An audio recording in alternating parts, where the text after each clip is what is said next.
এই রোড হলো যে ফাঁকা, এই রোডে যে গাড়ি হবে সেই গাড়ি করলাম ডাকাতি হবে। যে বস একটা গাড়িও চাপ দেওয়া যাইব না।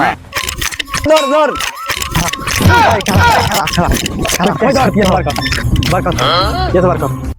ভাই আপনারা কেডা? এই তোকে তো কি আছে সব বাইর করে দে। আমার কাছে তো কিছু নাই, পিছনে সার আছে, সার করতে চালন। এই তো সারা করে নাম তো কো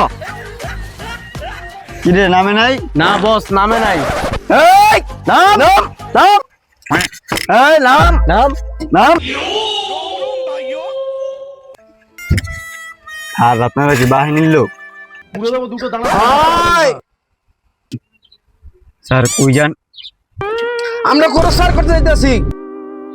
স্যার সামনে রাস্তা খারাপ, সাবধানে যান। হ্যাঁ স্যার ওই তো চান্দা ভাই। প্লিজ আমাকে ক্ষমা করে দাও, প্লিজ প্লিজ এই ডান্ডে প্লিজ আমাকে ক্ষমা করে দাও, প্লিজ। ওই ওই আমার বসের কইলে যাস। এই খারা এই খারা